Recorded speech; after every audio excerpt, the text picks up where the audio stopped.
Suppose आप किसी town या सिटी में केबल नेटवर्क की सर्विसेज देना चाहते हैं, तो उसके लिए आपको हेल्प लेनी पड़ती है एक इंटीग्रेटेड सिस्टम की।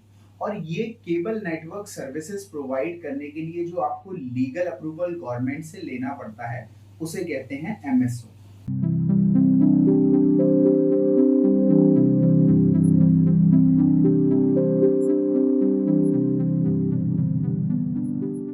नमस्कार दोस्तों, मेरा नाम है दुष्यंत शर्मा और आज हम डिस्कस करेंगे एमएसओ लाइसेंस यानी कि मल्टी सिस्टम ऑपरेटर लाइसेंस के बारे में। मल्टी सिस्टम ऑपरेटर एमएसओ ये वो ऑपरेटर्स होते हैं जो केबल टीवी नेटवर्क सर्विसेज को प्रोवाइड करते हैं। इसके लिए इन्हें एक एमएसओ लाइसेंस लेना होता है जो इश्यू करती है ministry of information broadcasting. Ministry of information broadcasting ने ये सर्विसेज देने वालों के लिए ये एमएसओ लाइसेंस को मैंडेटरी किया है। आइए डिस्कस करते हैं डिटेल में अबाउट दिस लाइसेंस। तो क्या है मल्टी सिस्टम ऑपरेटर यानी कि एमएसओ? एमएसओ को एक फ्रीक्वेंसी अलोकेट होती है सैटेलाइट टीवी सिस्टम के थ्रू। वो फ्रीक्वेंसी एमएसओ डिफरेंट एरिया के एलसीओस को डिस्ट्रीब्यूट करता है ताकि वो डिफरेंट एरिया के एलसीओस अपने लोकल एरिया में चैनल स्ट्रीम करा सकें। तो ये जो फ्रीक्वेंसी लाने से लेके एलसीओ तक का डिस्ट्रीब्यूशन है, ये एमएसओ का पार्ट होता है जो कि डायरेक्ट सैटेलाइट कनेक्शंस के थ्रू होता है। अब बात करते हैं एमएसओ लाइसेंस के बारे में।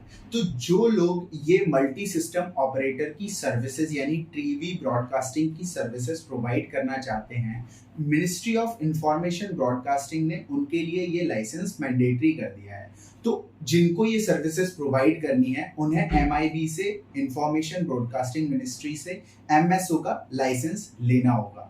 अब एमएसओ लाइसेंस के अंदर या एमएसओ के बिजनेस के अंदर प्रॉफिटेबिलिटी काफी ज्यादा है। तो प्रॉफिटेबिलिटी ज्यादा होने की वजह से इसमें कंपटीशन भी काफी होता है और इसीलिए मिनिस्ट्री ऑफ इंफॉर्मेशन ब्रॉडकास्टिंग ये सारी एप्लीकेशंस को तरीके से एनालाइज करती है और एनालाइज करने के बाद ये लाइसेंस सिर्फ उन्हीं को मिलता है जो सुटेबल कैंडिडेट होते हैं लाइसेंस लेने के लिए या जो सुटेबल एप्लीकेंट्स होते हैं। अब बात करेंगे एलिजिबिलिटी क्राइटेरिया क्या है एमएसओ के लिए।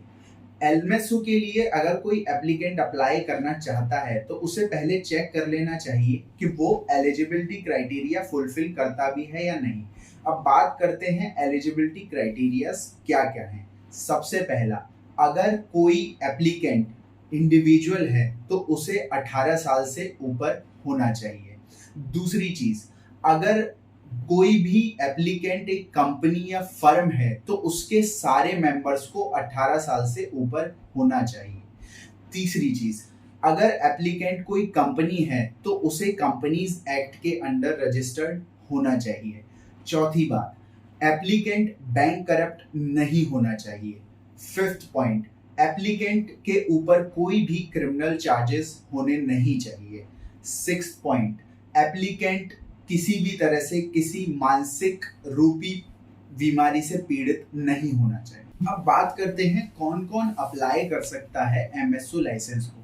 तो एमएसओ लाइसेंस अप्लाई करने के लिए सिर्फ 3 तरह के लोग हो सकते हैं, या पहला एक इंडिविजुअल, या दूसरा लोगों का एक एसोसिएशन, या तीसरा सारी रजिस्टर्ड कंपनीज। ये तीनों तरह के लोग एप्लीकेशन अप्लाई कर सकते हैं। अब हम डिस्कस करेंगे कि डॉक्यूमेंट्स क्या क्या चाहिए एमएसओ लाइसेंस अप्लाई करने के लिए।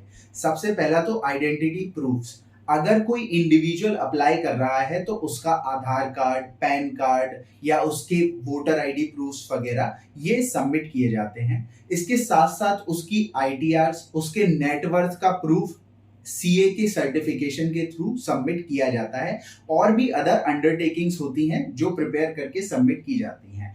और अगर कोई ये ग्रुप और कंपनी है तो registration certificate, GST certificate, address का प्रूफ, इंडिविजुअल्स की केवाईसी और सारी details along with all the other undertakings या अदर डॉक्यूमेंट जो भी उन्हें सबमिट करने हैं, वो सब कुछ इस डॉक्यूमेंट में कंपाइल करके एप्लीकेशन में सबमिट किया जाता है।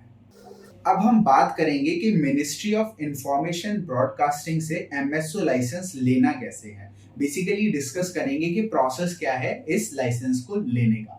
सबसे पहले तो अगर कोई इंडिविजुअल है या फर्म है या कोई एसोसिएशन है तो वो सारे डॉक्यूमेंट्स को इकट्ठा करेगी और एक फाइल जनरेट करेगी। उस फाइल के साथ एक एप्लीकेशन जाएगी, एप्लीकेशन जाती है फॉर्म 2 के अंडरटेकिंग में। ये सारे डॉक्यूमेंट्स एप्लीकेशन फाइल किए जाएंगे मिनिस्ट्री ऑफ इंफॉर्मेशन ब्रॉडकास्टिंग में ऑनलाइन एप्लीकेशन के थ्रू। एप्लीकेशन फाइल करने के बाद मिनिस्ट्री रिव्यू करती है एंड एनालाइज करती है सारे डॉक्यूमेंटेशन को और देखती है कि आप एलिजिबल हैं भी या नहीं इस लाइसेंस को लेने की। अगर उन्हें डॉक्यूमेंट्स में कोई कमी लगती है तो वो एप्लीकेशन पे रिवर्ट करते हैं, जिसे हमें अकॉर्डिंगली ठीक करना होगा और एप्लीकेशन को रीसबमिट करना होगा। रीसबमिटिंग के बाद वहां पे आपकी फाइनल एप्लीकेशन को रिव्यू किया जाएगा और जब आपको अवार्ड किया जा रहा होगा ये सर्टिफिकेट तो मिनिस्ट्री वहां पे आपका सर्टिफिकेट अपलोड कर देगी। अब हम आपकी कैसे हेल्प कर सकते हैं? हम आपकी हेल्प करेंगे डॉक्यूमेंट्स को प्रिपेयर करने में, डॉक्यूमेंट्स प्रिपेयर करके एप्लीकेशन फाइल करने में, कोई रिवर्ट है तो उसे रेक्टिफाई कराने में एंड फाइनली लाइसेंस लेके आपको सबमिट करने में। कनेक्ट करिए रजिस्ट्रेशन वाला। Thank you.